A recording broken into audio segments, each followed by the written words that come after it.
2025년이 이제 어제 시작한 것 같은데 벌써 4월 중순이 되었습니다. 우리가 이제 새해가 되면 우리가 이제 계획을 이렇게 세웁니다. 그래서 운동을 해서 내가 다이어트를 하고 어떤 공부를 또 해야 되겠다, 책도 읽어야 되겠다라고 해서 계획을 세워서 뭐 1월 달까지는 좀 열심히 시작은 하는데 이제 실천이 이제 잘 안 되는 경우가 많이 있습니다. 많은 노력에도 불구하고 우리가 계획된 대로 이렇게 안 되는 경우가 이제 많이 있습니다. 여러분 사실 우리가 생각해 보면요, 우리의 운명에 우리 인생에 있어서 결정적으로 영향을 끼치는 것은 내가 계획 안 한 것이 대부분입니다. 내 운명에 결정적으로, 내 인생에 결정적으로 영향을 끼치는 것은 내가 계획하지 않은 것들이 대부분인 것을 우리가 알 수가 있습니다. 내가 태어난 국가도 내가 계획한 것이 없습니다. 나를 낳아주신 부모님도, 내가 사는 지역도 내가 계획한 적이 한 번도 없죠. 나의 이름도, 내가 다녔던 초등학교도 내가 계획한 것이 없이 이미 결정된 것에서 내가 그대로 살아간 것을 이렇게 볼 수가 있습니다. 여러분, 내가 나의 이렇게 공부도 보면요, 공부의 성적과 나의 건강을 결정하는 것은 나의 DNA가 그렇게 결정적으로 영향을 미치는데, 나의 DNA는 내가 계획한 것이 아니다라는 것입니다. 여러분, 세계적인 그 심리과학자인 미국의 잭 햄블리 교수 연구팀과 그리고 이제 미국과 네덜란드 과학자 300명이 연구팀에서 수년 동안 연구를 해봤습니다. 그래서 공부에서 노력과 선천적인 재능 DNA가 어느 정도 영향을 미치는가를 역학관계를 이제 연구를 했습니다. 여러분, 어느 정도 영향을 미칠까요? 여러분, 공부를 잘하고 못하는 것이 노력해서 어느 정도 되는가?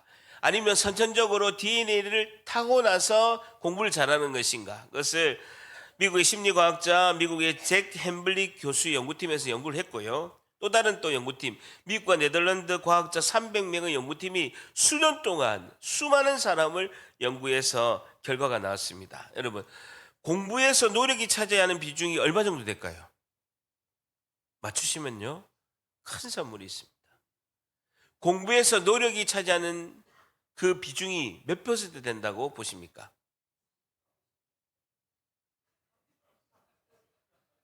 막 지르지 마세요. 4%. 와, 4%입니다. 4%. 그리고 오히려 음악, 스포츠, 예체능은 노력이 차지하는 비중이 20%에서 25%라고 합니다. 그래서 우리가 생각하는 것은 예술과 스포츠는 재능이고 공부는 노력이라고 우리는 생각하고 있습니다. 그런데 오히려 반대라는 것이죠. 공부는 공부 DNA가 있어서 타고난 거라고 이렇게 하는 것입니다. 그리고 서울대 연구팀이요, 그 7년간 고3 학생들을 연구한 결과 자녀의 학습에 영향을 끼치는 것은 무엇인가를 이렇게 결정을 해보니까 부모의 생활 태도, 가정 환경, 부모와 자녀의 심리적 관계가 자녀의 학습에 영향을 너무나 많이 영향 끼치는 것이 밝혀졌습니다.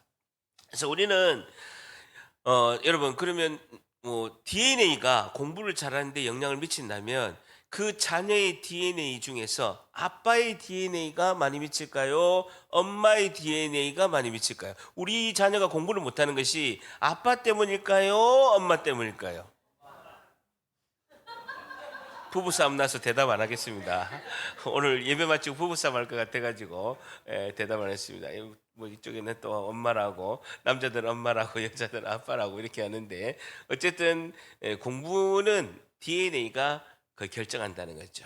아빠의 학력, 엄마의 학력이 자녀의 학력과 연관성이 거의 같다라고 이렇게 나와 있습니다. 그래서 막 이렇게 자녀의 공부 때문에 저한테 면담을 하면 저는 답을 가지고 있습니다. 4%의 기적을 꿈꾸지 마세요 라고 이렇게 결론을 가지고 있죠. 어쨌든 결론적으로 우리는 우리의 인생을 열심히 계획하고 뭔가 열심히 합니다. 막 노력도 하고 열심히 계획도 잡고 막 잘 안 되더라도 깨알같이 계약 잡아가지고 이렇게 하는데 계획대로 잘 안 되는 경우가 많이 있습니다.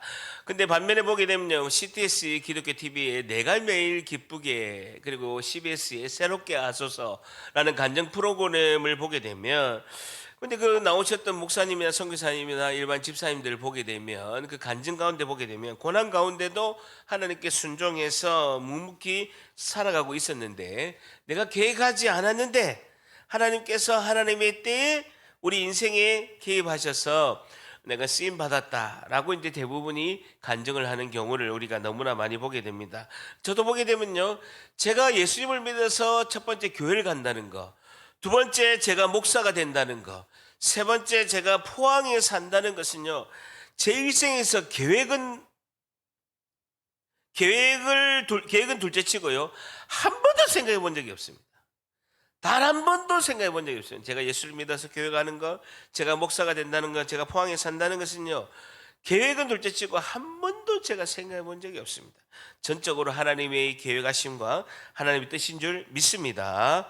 오늘 본문 말씀을 통해서 오늘의 질문은요, 하나님은 하나님의 뜻과 계획을 어떻게 이루실까요? 하나님은 하나님의 뜻과 계획을 어떻게 이루실까요에 대한 교훈을 얻고자 합니다. 하나님은 하나님의 뜻과 하나님의 계획을 어떻게 이루실까요? 하나님이 어떤 방법으로 하나님의 계획을 이루시는 방법이 있다는 거예요.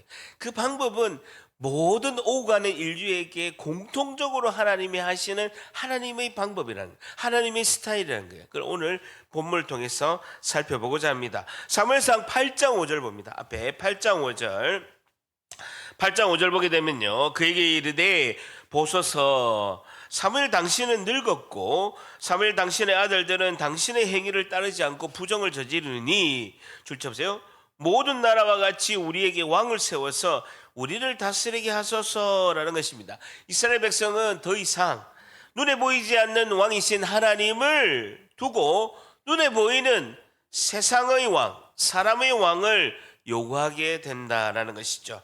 그들이 이렇게 하는 것은 두 가지 이유입니다. 첫 번째, 세상의 왕, 사람의 왕을 세운 데는요, 다 잘 사는 거예요. 전쟁에서 이기고 다 잘 사는 거예요.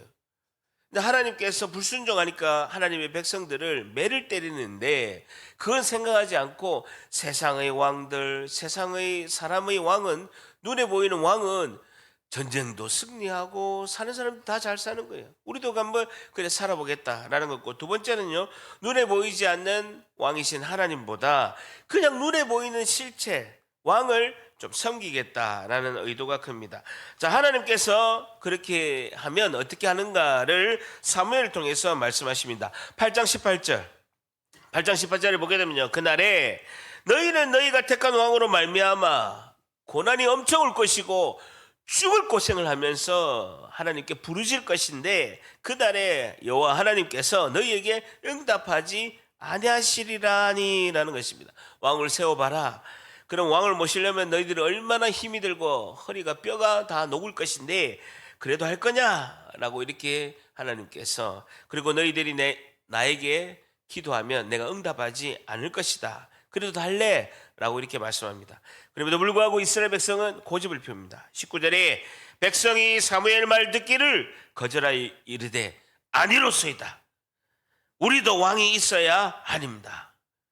보세요, 블레셋 왕이 있으니까 우리한테 전쟁 이기잖아요 라고 고집을 피우죠. 20절에 우리도 다른 나라 길 같이 되어서 우리의 왕이 우리를 다스리며 우리 앞에 나가서 우리의 싸움을 싸워야 할 것이니다 하는지라.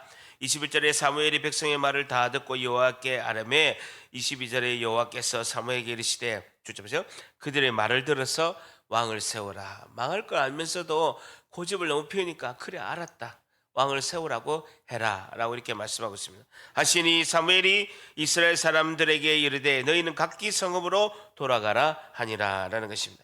자, 그래서 하나님께서 이스라엘 왕으로, 원래는요 하나님이 예정하신 왕이 있었습니다. 그것은 창세기부터 유다 지파에게 하나님께서 하신 약속이 있습니다. 그건 뭐냐면요, 이 땅에서 하나님이 왕을 세울 것이다. 그것은 유다 지파로서 그 왕의 후손을 통해서 예수님이 오실 것이다. 그 예수님의 그 조상인 그 한 사람 왕을 세울 것이다. 하나님이 계획하신 거예요. 그 왕이 누굽니까? 다윗인 거예요. 다윗을 첫 번째 왕으로 세우려고 계획하신 거예요. 근데 다윗이 너무 어려워. 지금 아직 시기가 아닌 거예요. 하나님이 계획은 따로 있은 거예요. 근데 백성들이 자꾸 왕을 세워달라는 거예요. 전쟁에서 지고 힘들고 우리가 잘 살아보겠다는 마음으로 왕을 세워달라는 것입니다.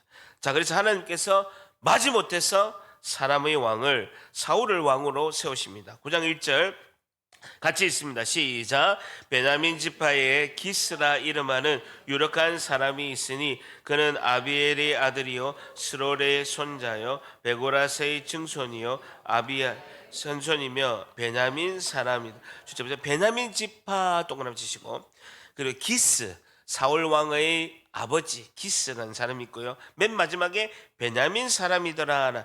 베냐민 지파의 베냐민 사람이더라라는 것입니다. 여러분, 베냐민 지파는요, 구약 성경 사사기 19장에서 21장에 보게 되면 레위인 첩사건이라는 큰 사건이 있습니다. 이때 이스라엘 지파 간에 큰 전쟁이 일어났습니다. 레위인 첩사건으로 큰 전쟁이 일어나서 베냐민 지파의 사람들이 다 죽은 거예요. 베냐민 지파가 600명 빼고는요 다 죽은 거예요. 그래서 12지파 중에서 제일 작은 지파예요. 유다 지파가 아니라 12지파 중에서 제일 작은 베냐민 지파, 그 중에서 베냐민 지파 중에서 기스라는 사람이 있고, 자 2절에 보게 되면요 기스에게 아들이 있는데 그 이름은 사울이요, 보세요, 준수한 소년이다라고 하고 있습니다. 준수한 히브리어로 토브, 선하다, 좋다라는 뜻입니다. 사울이라는 준수한 좋고 선한 소년이 있는데 이스라엘 자손 중에서 그보다 더 준수한 자가 없고 키는 모든 백성보다 어깨 위만큼 더 컸더라라는 겁니다. 용모가 너무 잘생기고 그리고 키도 모든 백성보다 어깨 위만큼 더 큰 정도로 굉장히 용모가 키가 대단히 아주 뛰어난 아주 잘생긴 그 사람을 이스라엘 첫 왕으로 이렇게 세우게 됩니다. 제일 규모가 작은 베냐민 지파에 인간적으로 보이기에는요 굉장히 잘생기고 최고의 외모와 키가 큰 그 사울을 이제 왕으로 세우게 됩니다. 여러분, 요즘에 규모 있는 교회에 담임 목사를 청빙할 때 조건이 엄청 많습니다. 많은 조건이 있는데 요즘 유행이 있습니다. 배 나온 사람은 안 된다. 저는 땡입니다. 땡. 네, 땡. 배 나온 사람 외모를 본다는 거죠. 사람은 마음이 중심을 봐야 되는데 외모를 보면 잘못된 거예요. 어쨌든 잘못된 겁니다. 어쨌든 하나님께서 첫 번째 왕으로 계획하신 그 유다 지파의 다윗은 하나님 중심적으로 삶을 살았던, 하나님께 의지하고 하나님만 바라봤던 왕인데, 반면에 인간이 세운 사울 왕은 그런 다윗과 대비되는 모습으로 이렇게 성경에 보이고 있습니다. 어쨌든 이 사울의 집에, 기스의 집에 어려움이 생기게 됩니다. 3절에 사울의 아버지 기스가 줄쳐 보세요. 암나기 들을 복수의 복수, 암나기 들을 잃었다라는 겁니다. 암나기가 엄청 그 당시에는, 고대는요 운송 수단입니다. 지금으로 치면 이제 자동차와 같습니다. 근데 암나기 한 마리가 아니고 여러 마리의 암나기가 있었는데 암나기들을 잃어버린 거예요. 위기가 온 것이죠. 그의 아들 사울에게 이르되 너는 일어나서 한 사환 종을 데리고 가서 암나기들을 찾아라 라고 이렇게 하고 있습니다. 여러분, 나귀 중에서도요 나귀는 굉장히 그 집안의 재산입니다. 그 집안에 얼마나 재산이 많으냐 할 때 나귀와 그 사람들을 이제 수를 가지고 그 집안의 부유함을 이렇게 측정하는데, 그 당시에 이제 나귀 중에서도 암나귀는 새끼를 낳으니까 더더욱 비싼 거죠. 지금으로 치면요 집에서 가장 큰 재산이라고 할 수가 있는데, 지금으로 치면 암나귀는요 고급 제네시스 G80 정도의 승용차 한 대가 암나귀 하나라는 것이죠. 그래서 어쨌든 사울의 아버지 기스가 암나귀들을 잃었다라는 것은요 제네시스, 아우디, 벤츠, BMW 잃었다는 거예요. 큰 위기죠. 큰 재산이 상실된 것입니다. 여러분, 제가 어릴 때 1970년대에 보게 되면 우리 동네에, 부산의 영도에 그 이송도 바닷가 앞에 우리 마을 전체 텔레비 2대밖에 없어요. 승용차 딱 한 대, 현대 포니2 엠블레드 있는 거, 그것도 하나, 윤 사장 집인데 그 집에 승용차 한 대, 텔레비 2대, 그 2대 중에 한 대가 우리 집에 있었잖아요. 그래 수신기 그 안테나를 옥상 위에 세우는 거예요. 엄청나게 크게 세운 거예요. 그래가지고 그 수신이 되면 우리 작은 아버지가 월남전에 이제 해병대로 이렇게 가셔가지고 외국에서 오시면서 텔레비전을 사가지고 우리 아버지한테 주셨어요. 총각대였는데 어쨌든 그래가지고 우리 집에서 기밀 레슬링하고 막 텔레비전 때만 막 다 모인 거예요. 근데 한 번은 태풍이 불었어. 그래서 그 안테나가 넘어진 거예요. 온 집안에 있는 간장독을 다 깬 거예요. 집에 온 간장 냄새가 한 달 내내 났던 그런 기억이 있습니다. 어쨌든 포니 자동차도 한번 제가 우리 그 윤 사장님 아들 윤상돈이라고 있는데 걔하고 제가 이제 가까운 사이라서 몇 번 타면서 사진도 찍은 게 어릴 때 사진 때 보니까 이제 있더라고요. 어쨌든 사울의 그 아버지 기스는요 매우 부유한 사람이었고 암나기들을 잃은 재산상에 큰 손실이 발생해서 어려움이 생기게 됩니다. 어쨌든 기스의 아들 사울과 그 종들이 암나기를 찾으러 갑니다. 아주 상당히 먼 거리를 찾으러 간 것이죠. 4절에 보게 되면 그가 에브라임 산지 동그라미 치시고 살리사 땅으로 두루 다녀보았으나 찾지 못하고 동그라미 쳐보세요. 살림 땅 동그라미 쳐보세요. 에브라임 산지 살리사 땅 살림 땅으로 두루 다녀보았으나 그곳에 없었고 동그라미 쳐보세요. 없었고 베냐민 사람의 땅으로 두루 다녀보았으나 찾지 못하니라. 찾지 못하고 없었고 찾지 못하니라라는 겁니다. 상당히 먼 거리입니다. 에브라임 산지 살리사 땅 살림 땅의 거리를 재보니까요, 구글로 재보니까요 40km입니다. 40km. 여러분 이 가로의 길이가 40km면요 포항시 전체 땅보다 훨씬 더 큰 겁니다. 포항시 땅보다 더 큰 이 땅을 두루 다녔으나 찾지 못했다라는 것입니다. 찾지 못하고 없었고 찾지 못했다는 겁니다. 허송세월 보낸 거예요. 아무리 찾으려도 없는 거예요. 여러분 암나기가 한 마리도 아니고 여러 마리인데 찾지 못하는 건요 거의 다 찾을 수 있습니다. 암나기들 가는 데 뻔해요. 자기들 먹이 있는데 그걸 가고 무리를 지어서 가기 때문에 찾기가 쉽는데 하나님이 감추신 거예요. 우리가 막 노력하고 막 하려고 하는데도 안 될 때는 하나님이 감추신 거예요. 하나님의 뜻이 있다라는 거예요. 어쨌든 암나기 여러 마리를 하나님께서 하나님의 계획에 의해서 암나기 한 마리도 아니고 여러 마리를 숨겨놓았다라는 것입니다. 하나님의 계획은 사울 그 집의 위기와 어려움을 통해서 사울이 하나님의 선지자 사무엘을 만나서 그 사람의 왕으로 기름 붓게 하려는 그것을 이루기 위한 하나님의 계획인 줄 믿습니다. 오늘 중요한 오늘 첫 번째 하나님은 하나님의 뜻과 계획을 어떻게 이루실까요? 오늘 첫 번째 위기를 통하여 하나님의 계획을 이루십니다라는 것이죠. 위기를 통하여 하나님의 계획을 이루십니다. 위기를 통하여 하나님의 계획을 이루십니다라는 것이죠. 위기를 통하여 하나님의 계획을 이루십니다라는 겁니다. 우리 인생은 여러 위기가 있습니다. 그 여러 위기 때 하나님께서는 우리에게 하나님의 계획으로 초대하신다라는 거예요. 하나님의 계획으로 인도하신다는 것이죠. 많은 경우에 하나님의 백성들은 이 위기를 통해서 고난을 통해서 고통을 통해서 그가 하나님께로 더욱더 가까이 가는 귀한 하나님의 은혜의 초대의 자리인 줄 믿습니다. 다 같이 결단합니다. 나의 위기가 하나님의 기회입니다. 한 번 더 나의 위기가 하나님의 기회입니다. 한 번 더 나의 위기가 하나님의 기회입니다. 나의 위기를 통해서 고난을 통하여 달려가던 인생의 길을 잠시 멈추라는 거예요. 고난이 오고 고통이 오면요 위기가 오면 인생의 길을 잠시 멈춘다라는 거예요. 그러면서 나의 삶의 본질을 깨닫게 된다는 거예요. 삶의 본질을 깨닫고 하나님께로 더욱더 나아가는 기회가 될 줄 믿습니다.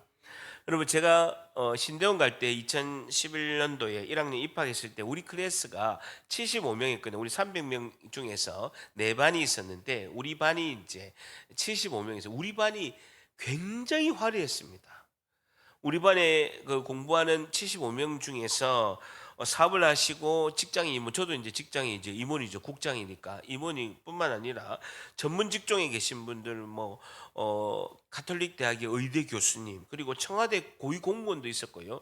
근데 박근혜 정부 때였는데 청와대의 그 법무관 청와대에 있는 법무관이신 분도 오셨고 군 장교, 의대 교수, 변호사 이런 분들이 위기가 아니면 그래 신대원에 갈 이유가 없는 분들이 상당히 많이 왔죠. 위기를 통해서 하나님의 사명의 자리를 이제 부름을 받고 이렇게 온 분들이 대부분이었습니다. 그래서 첫날 우리 이제 담임 교수님께서 한 명씩 나와서 75명을 통해서 이제 첫 시간에 자기가 어떻게 신학대학을 왔는가를 이제 간증을 하라 이렇게 해서 뭐 대부분이 이제 굉장히 사회적 지위가 있은 분들은 고난과 이제 위기가 와서 하나님의 부르심을 깨닫고 이렇게 오게 되었다. 열심히 3년 동안 6학기 동안 열심히 공부하겠다라고 이렇게 했습니다. 근데 한 분이 제가 기억이 남는데 자기는 소명이 없다라는 거예요.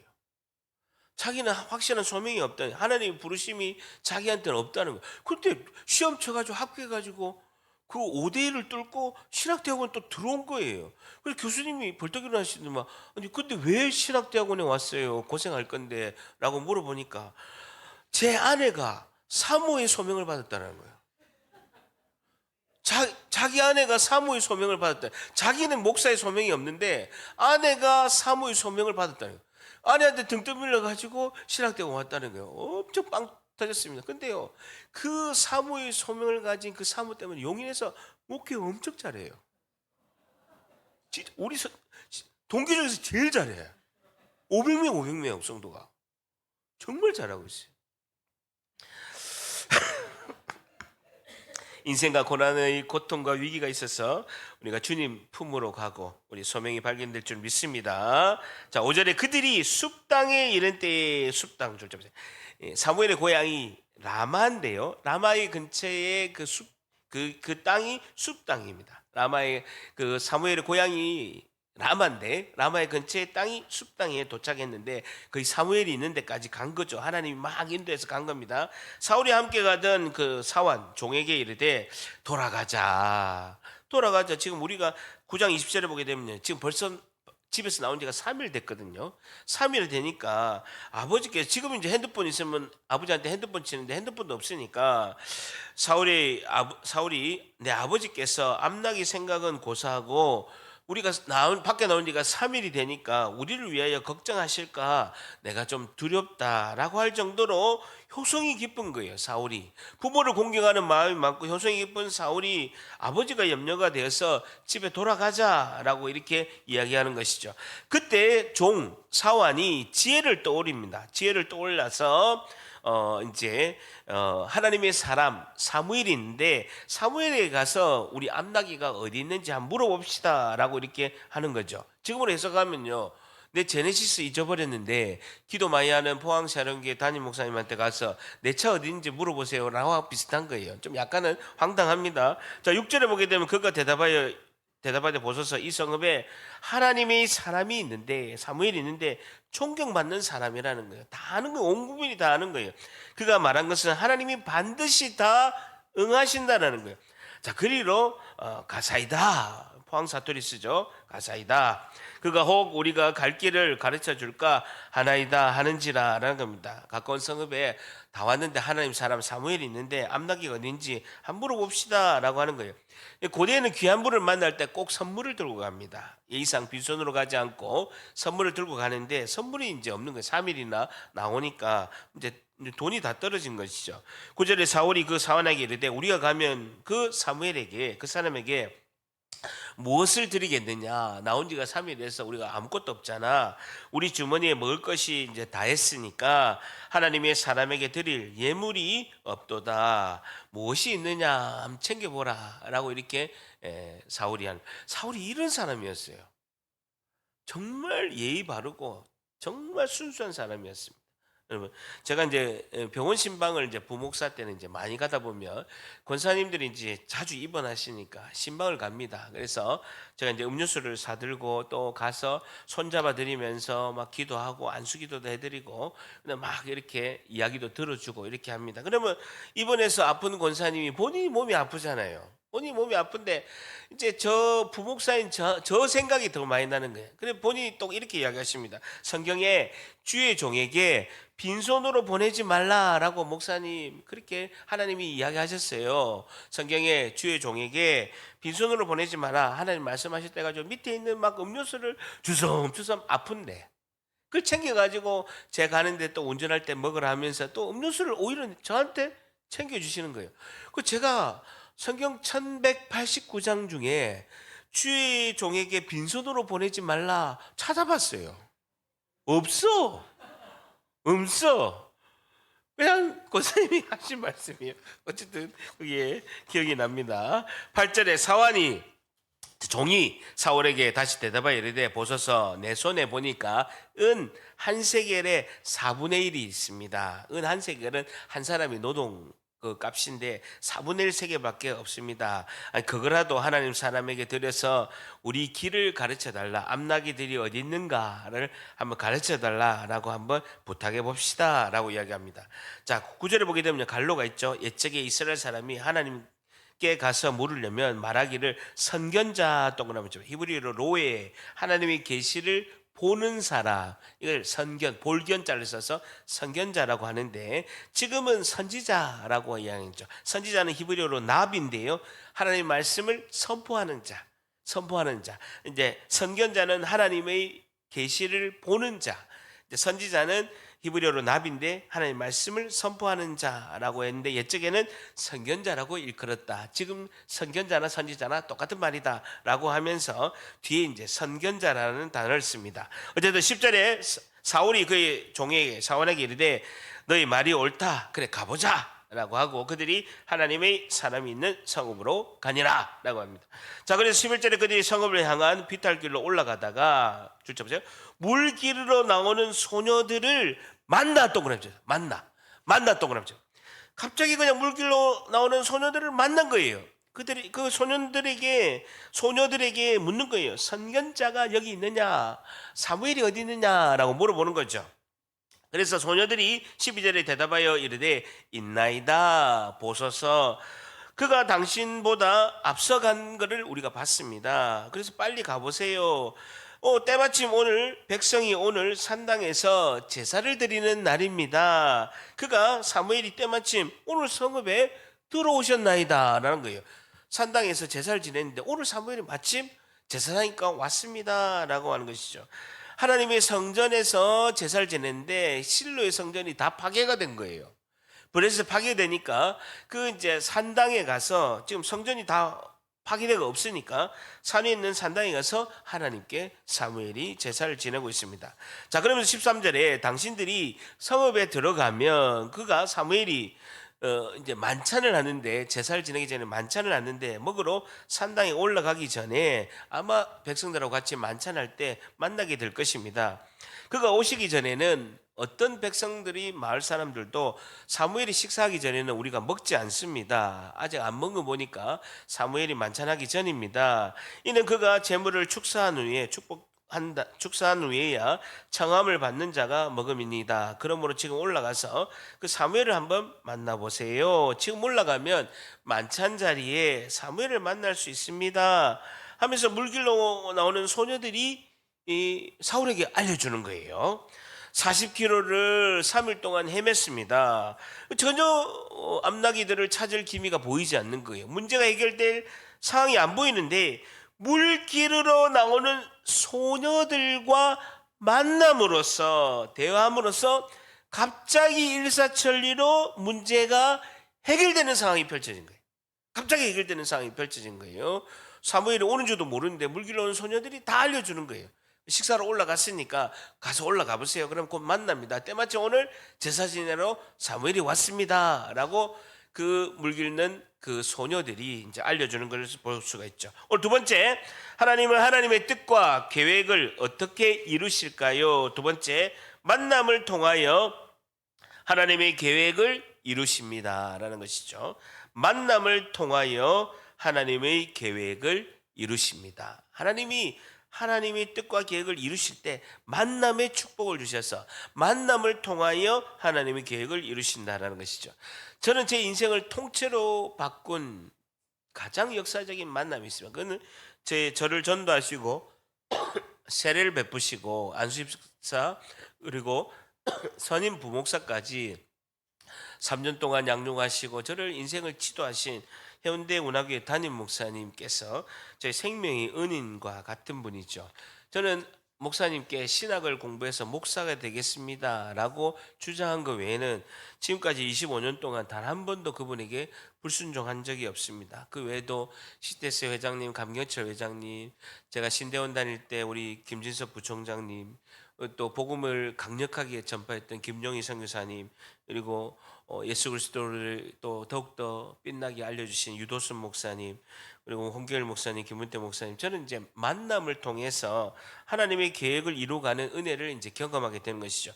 그럼 하나님이 주시는 은혜의 수단은요, 두 가지가 있습니다. 첫 번째는요, 하나님께서 우리에게 은혜의 수단으로 주시는 두 가지가 있는데, 첫 번째는요, 내적 은혜로서 평화입니다. 평화. 하나님이 우리에게 은혜의 수단을 주시는 건데, 첫 번째는 내적 수단으로서, 내적으로 은혜로서 평화입니다. 그래서 우리가 보통 때는요, 하나님을 두려워하고 무서워합니다. 하나님께 나가기 싫은 거예요. 근데 하나님과 관계 회복이 되면 말할 수 없는 우리에게 평화를 주시는 거예요. 그 평화 때문에 다시 하나님께로 찾아가고 하나님을 만나려고 하는 것이 이제 내적 은혜, 내적 수단, 이제 평화죠. 두 번째는요, 하나님이 은혜 주시는 그 두 번째는요, 하나님이 주시는 외적 수단, 외적 은혜는요, 만남입니다. 만남을 통해서 하나님의 도우심의 손길을 베푸고, 여러분 인생이 패가망신하는 것도 사람을 잘못 만나서 그럽니다. 근데 인생이 내가 다시 사는 것도 좋은 사람을 만나게 되면 그 하나님의 사람을 통해서 내가 회복이 되고 다시 일어설 줄 믿습니다. 여러분 어쨌든 위기가 올 때 그런 만남의 자리로 가야 된다는 것입니다. 사울이 보세요. 3일 동안 40km 헤맨다고 피곤하다고 그냥 가자 했으면요, 사무엘도 만나지 못했고 하나님의 계획의 시간이 미뤄지고 연기가 되는 것이죠. 그럼에도 불구하고 그런 만남을 이제 본인이 의지를 가지고 이렇게 하게 된다라는 것이죠. 만남하니까 지금도 이제 생각이 됩니다. 우리 성도분 중에 특별한데, 여러분 포항에서 제일 좋은 아파트가 어디입니까? 포항에 아파트가 엄청 많잖아요. 새로 지은 아파트면 포항에서 제일 좋은 아파트가 어디입니까? 다 자기 사는 집이라고 생각하실지 모르겠지만, 여러분 그 형산강변타운은요, 형산강이 보이지 않습니다. 근데 아파트 이름은요, 형산강변타운입니다. 가보니까 형산강 안 보여요. 근데 아파트 단지는요, 형산강변타운입니다. 서진수 집사님 신방을 갔습니다. 형산강변타운에 옛날에 갔는데 좋은 이웃이 있다 해서 곽선희 집사님을 초대했습니다. 제가 곽선희 집사님에게 말씀을 엄청 전했습니다. 제가 엄청 열정을 가지고 전했는데 단 한마디도 안 들으시는 거예요. 단 한마디도. 제가 엄청 마음이 연약합니다. 상처도 잘 받고 소심합니다. 그래서 마음이 상처받아가지고 하나님, 내 말씀 안 전할래요 이랬는데 하나님께서 갑자기 감동을 주시는 거예요. 너희 교회에 보내겠다라고 하시는 거예요. 우리 교회에 보내겠다라고 하시는 거예요. 그래서 다시 열정을 내서 말씀을 전했습니다. 계속 전했는데 어쨌든 하나님이 인도하심이고, 우리 박정희 집사님, 송사님 집사님도 우연히 곤지곤지해서 밥 한 번 먹었어요. 차 한잔 마셨습니다. 그래가지고 어쨌든 이렇게 저를 반갑게 이렇게 해주셨는데, 그때도 우리 교회에 보내주시겠다 하더라고요. 김영아 집사님도 만나기 전에 너희 교회에 보내겠다 이러는 거예요. 목사님 나는요, 이렇게 물어보면 오늘 설교가 안 됩니다. 여기까지만 합니다. 나중에 개인적으로 물어보세요. 나는요, 나는 오라든가요 가라든가요. 그건 이제 설교를 해야 되기 때문에 시간 얼마 안 남았어요. 어쨌든 위기와 고난을 통하여 사람과의 만남을 통하여 하나님께서 하나님의 계획을 이루실 줄 믿습니다. 자, 놀랍게도 14절을 보게 되면요, 사무엘이 그 성에 와 있습니다. 14절에 그들이 성읍으로 올라가서 그리로 들어갈 때에 사무엘이 마침 산당으로 올라가려고 마주 나오더라 라는 것입니다. 여러분 14절과 18절은 연결됐습니다. 그래서 15절에서 15절, 16절, 17절을 갈로로 치세요. 15, 16, 17절은 14절과 18절이 연결되어 있는데 왜 그렇게 일이 일어났는가를 설명하는 것이 15, 16, 17절입니다. 15, 16, 17절을 갈로로 이렇게 딱 묶어보세요. 자, 그러면서 왜 이렇게 14절 사무엘이 산당으로 이렇게 오게 됐고 18절의 내용이 있게 되는데 그때 과정을 15, 16, 17절이 말씀하고 있습니다. 15절에 사울이 오기 전에 여호와께서 사무엘에게 알게 하여 이르시되, 사울이 오기 전날에 하나님께서 사무엘에게 미리 알려준 거예요. 너희들이 세우려고 하는 그 사람의 왕, 인간적인 왕 사울을 이제 내가 보내겠다라고 이렇게 하나님께서 말씀을 주신 것이죠. 16절에 내일 이맘때에 내가 베냐민 땅에서 한 사람을 너에게 보내리니 너는 그에게 기름을 부어서 내 백성 이스라엘 지도자로 삼아라, 왕으로 삼아라. 그가 내 백성을 블레셋 사람들의 손에서 전쟁에서 승리하게 할 것이고 내 백성의 부르짖음이 내게 상달되었으므로 내가 그들을 돌보았노라 하셨더니라는 것입니다. 사울은 열심히 암나기 찾고 있지만 하나님의 계획은 진행되고 하나님 먼저 앞서서 일하시고 하나님의 계획은 사람을 통해서, 만남을 통해서 이루시는 줄 믿습니다. 17절에 사무엘이 사울을 볼 때에 여호와께서 그에게 이르시되, 보라, 이는 내가 너에게 말한 사람이니 이가 내 백성을 다스리라 하시니라 라고 이렇게 하고 있습니다. 그 과정을 15, 16, 10절 말씀하고 있죠. 자, 14절 다시 보면 그들이 성읍으로 올라가서 그리로 들어갈 때 사무엘이 마침 산당으로 올라가고 사울과 마주 나오더라 라는 것입니다. 그러면 18절에 사울이 성문한 사무엘에게 나아가 이르되, 선견자의 집이 어디인지 청하건대 내게 가르치소서라는 겁니다. 사무엘이라는 분이 있는데 사무엘이 어디 있습니까? 라고 물어보는 거예요. 사울과 그의 종은 사무엘을 알아보지 못했습니다. 그 이유는 사무엘이 자기 권위를 위해서 외모에 치장하지 않기 때문에 사무엘이 그 민족의 지도자인 것을 알아보지 못한 거예요. 평범하게 보인 거예요. 사무엘의 외모에 어떤 치장을 안 했기 때문에 그 유명한 이 민족의 지도자 사무엘인 것을 알아보지 못한 것이죠. 어쨌든 19절에 사무엘이 사울에게 대답하여 이르되, 내가 그 너희가 말하는 선견자니라. 너는 내 앞에서 산당으로 올라가라. 너희가 오늘 나와 함께 만찬해서 먹을 것이고 아침에 내가 너를 보내되, 줄 잡으세요, 내 마음에 있는 것을 다 너에게 말하리라 라는 것입니다. 너 암나기가 어디 있는지 염려하고 있지, 내가 그것이 어디 있는가 알려줄게 라고 말씀하고 있습니다. 그러면서 20절에 사흘 전에 일은 내 암나기들을 염려하지 말라는 거예요. 사울은 암나기 지금 물어보지도 않은 거예요. 근데 사무엘이 다 알고 있는 거예요. 사흘 전에 일은 내 암나기들을 염려하지 마라. 찾았느니라. 온 이스라엘에 사모하는 자가 누구냐? 하나님 아니시냐? 너와 내 아버지의 온 집이 아니냐라는 것입니다. 너가 염려하고 있는 그 암나기, 그게 문제가 아니고 중요한 것이 아니고 선지자 나 사무엘이 너에게 기름을 부어서 왕으로 세우려고 하기 위해서 하나님의 계획이다 라고 이렇게 말씀하고 있는 것이죠. 20절 하반절에 온 이스라엘이 사모하는 자가 누구냐? 너와 내 아버지의 온 집이 아니냐라는 것입니다. 온 이스라엘에 사모하는 너와 너희 가문이 왕이 될 것이다 라고 언급하고 있습니다. 그러면서 그 이야기를 들은 사울이 21절에 대답하여 이르되, 아이고 무슨 말합니까?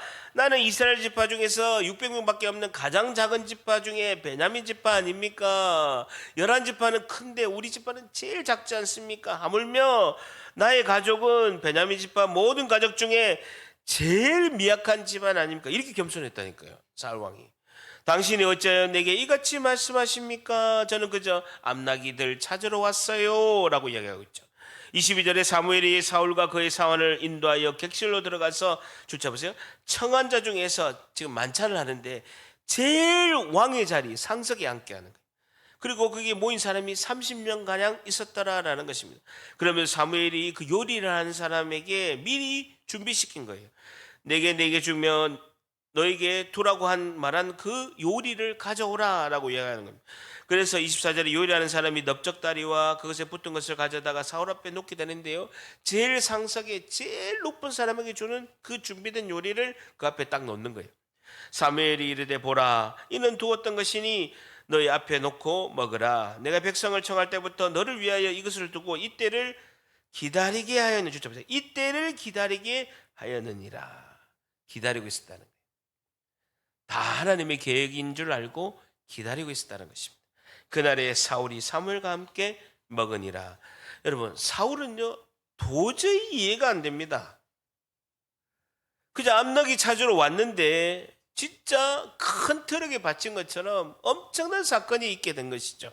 최고로 존경받는 민족의 지도자 사무엘에게 최고의 자리와 최고의 대접을 지금 받고 있습니다. 오늘 말씀을 정리하겠습니다. 잘 보세요. 하나님께서 사울에게 암나기를 잃게 해서 위기를 만드십니다.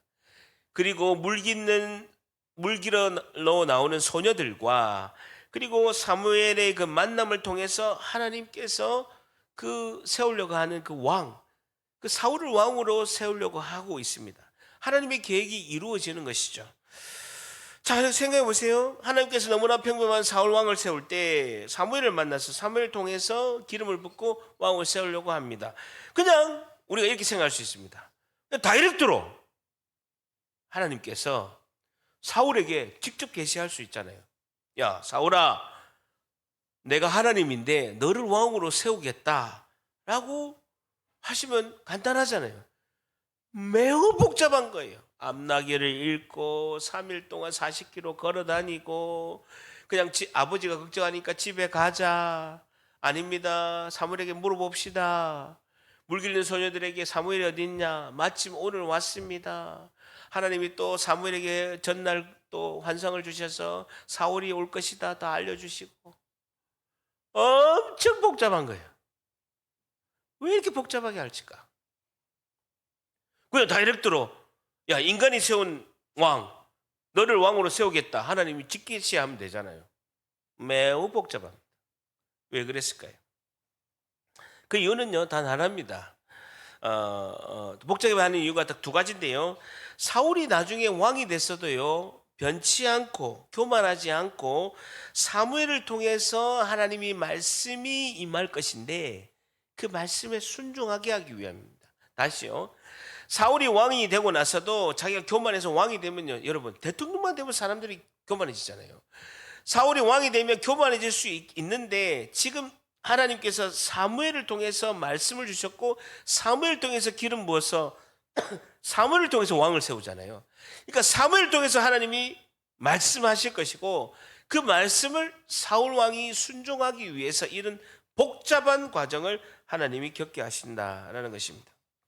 여러분, 저를 보세요. 여러분들이 굉장히 며칠 동안 고민해서 저에게 면담을 신청합니다. 근데요, 제가 들어보면 한 5분이면요, 거의 대부분 하나님께서 응답하는 메시지가 저한테 임합니다. 그런데 저의 능력이 아닙니다. 저의 능력이 아니라 하나님께서 포항 샤론교회 담임 목사를 통해서 하나님의 말씀을 듣게 하신 하나님의 계획인 줄 믿습니다. 저는 아무 능력이 없어요. 저에게 하나님이 은혜를 주셔서 오늘 예배를 통하여 선포되는 하나님의 말씀을 듣게 하기 위해서 그 직임의 기름 부음을 주시는 거예요. 직분의 기름 부음을 주시는 겁니다. 담임 목사, 저 아니라 어느 누구라도 우리 교회 담임 목사로 오면 직임과 직분의 기름 부음이 있다는 거예요. 그 담임 목사를 통해서 하나님 메시지를 전하게 하고 그 메시지에 신뢰를 주기 위해서 그 직분의 기름 부음을 주신다는 거예요. 여러분, 셀리더를 위해서 왜 전도가 됩니까? 셀리더가 능력이 있어서 그런 게 아니에요. 그 셀리더에게 하나님께서 사람을 붙여주고 그 셀리더에게 직임과 직분의 기름 부음이 있는 거예요. 여러분, 셀리더를 내려놓고 내가 섬기는 부장 내려놓으면요, 그 직임은요 자연히 없어집니다. 그 복은 다른 사람에게, 다른 직분자에게, 직임자에게 그 기름 부음은 넘어가는 것이죠. 마찬가지로 하나님은 어려움의 위기를 통해서 사람의 만남을 통해서 어려움도 벗어나게 하시고 하나님이 이렇게 복잡하게 하시는 계획은 그 하나님께서 이 하나님의 말씀을 통해서 순종하게 하는 그 의미가 있다는 것입니다. 두 번째, 이렇게 하나님께서 직통으로 하지 않으시고 복잡하게 하시는 이유 두 번째는요, 하나님을 끝까지 신뢰하고 성경에 기록된 하나님의 말씀을 듣게 하는 믿음을 갖게 하기 위해서 이렇게 복잡하게 하신다는 거예요. 하나님, 여러분 생각해 보세요. 하나님께서 직통 계시를 줘. 하나님께서 계속 직통 계시를 주면 누가 성경을 읽겠습니까? 누가 성경을 보고 누가 성경 말씀을 통해서 위로를 받고 소망받고 이 말씀의 은혜를 받겠습니까? 직통 계시하면 되지. 기도하면 직통 계시하면 되지. 그런 사람이 없다라는 거예요. 그런 사람 다 이단입니다. 말씀을 통해서 하나님께서 인도하신다는, 그는 말씀을 믿게 하는 하나님께서 의도가 있다라는 것이죠. 말씀을 믿게 하는 거예요. 오늘 마지막 세 번째, 하나님은 하나님 뜻과 계획을 어떻게 이루실까요? 세 번째, 겸손과 믿음을 통하여 하나님의 계획을 이루십니다. 겸손과 믿음을 통하여 하나님의 계획을 이루십니다 라는 것이죠. 겸손과 믿음을 통하여 하나님의 계획을 이루십니다 라는 것입니다. 겸손과 믿음을 통하여 하나님의 계획을 이루십니다. 하나님이 직동계시로 하시면 우리는 교만해지고 성경의 말씀을 듣고 믿기가 어렵기 때문에 이런 과정을 통해서 하나님께서 인도하심이 있구나, 저는 선지자를 통해서 하나님께서 선포자를 통해서 말씀을 듣고 믿게 하시는 그 의도가 있구나, 내가 교만해지지 않고 겸손하게 하시려는 하나님의 뜻이 있구나, 이걸 깨닫게 하는 것이다라는 것이죠. 하나님께서는 사울이라는 사람을 준비하시고 저라는 연약하고 진짜 무익한 종을 통해서 말씀을 선포하게 하시고 여러분을 집사로 권사로 세우신 것은 우리가 잘나고 똑똑해서가 아니라 우리가 자격이 있어서가 아닌 줄 믿습니다. 오직 주의 백성들이 교회를 세우기 위하여 이 땅에 하나님 나라를 위해서 하나님께서 우리를 하나님의 계획으로 인도하신 줄 믿습니다. 그러니까 우리를 선택하시고 오늘 이 자리에 예배자로 불러주시고 하나님의 말씀을 전하고 들을 수 있도록 인도하신 그 하나님께 교만하지 않고 겸손히 나가서 하나님의 그 은혜 가운데 나아가야 될 줄 믿습니다. 하나님도 오늘 이번 한 주 동안의 어려움과 위기를 통하여 그리고 사람을 통하여 겸손과 믿음을 통하여 하나님의 계획을 이루심을 믿고 이번 한 주도 승리하는 우리 모두가 되시기를 예수님의 이름으로 간절히 축복합니다. 아멘.